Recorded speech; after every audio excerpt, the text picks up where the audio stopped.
अब इसके बाद में हम बात करते हैं टाइप्स ऑफ लिपिड की। तो टाइप्स ऑफ लिपिड में 3 तरीके के इसके टाइप होते हैं। पहला सिंपल लिपिड जैसे कि फैट और ऑयल, ठीक है। दूसरा होता है कॉन्जुगेट लिपिड जिसमें एडिशनल ग्रुप्स आ जाते हैं, यानी कि एडिशनल ग्रुप्स का मतलब है जैसे कि फॉस्फेट ग्रुप आ गया है ना, और जैसे कि ग्लाइकोज, ग्लाइकोज का मतलब आप समझ सकते हैं कार्बोहाइड्रेट से। तो मैंने जैसे कि यहाँ पे फॉस्फेट ग्रुप दिखाया है, पी इसकी 5 वैलेंसीज है, 1 2 3 4 5, 2 वैलेंसीज एक ऑक्सीजन से फुलफिल हो गई हैं और 3 वैलेंसीज इसकी O minus O minus O minus से फुलफिल हुई हैं। अब यहाँ पर देखो, यदि लिपिड में आप फॉस्फेट को ऐड कर देंगे, ये देखो मैंने यहाँ पे दिखाया है PO4 3 नेगेटिव, लिपिड कैसे बना है, फैटी एसिड प्लस ग्लिसरॉल से। इसी तरीके से ग्लाइकोलिपिड में यदि आप कार्बोहाइड्रेट को ऐड कर देंगे तो फैटी एसिड और ग्लिसरॉल से मिलकर के बना है। यदि आप ये तीनों चीजें ऐड कर देते हैं तो ये ग्लाइकोलिपिड बन जाता है, और यदि फॉस्फेट ग्रुप ऐड करते हैं तो ये फॉस्फोलिपिड बन जाता है।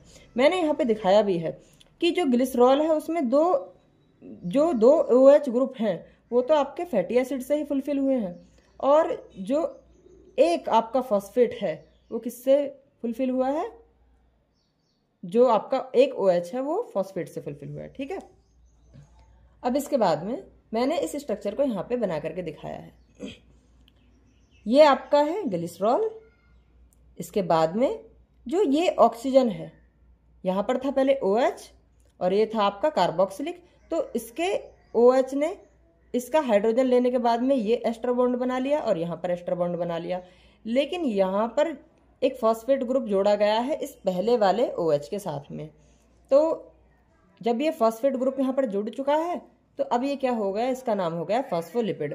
ये देखो यहाँ पर ये जो आपकी टेल्स हैं, ये टेल हैं आपके हाइड्रोफोबिक, ठीक है, और ये जो हेड है इसे बोलते हैं हम हाइड्रोफिलिक। अब हेड में कितना पोर्शन आता है, हेड में यहाँ से लेकर के यहाँ तक पूरा पोर्शन आता है, और जो टेल्स होती है उनमें सिर्फ और सिर्फ जो कार्बन की चेन होती है वो सिर्फ टेल में आती है, और जो आपका हेड होता है उसमें फॉस्फेट ग्रुप भी आता है और उसमें ये पूरा ग्लिसरॉल आता है, ठीक है।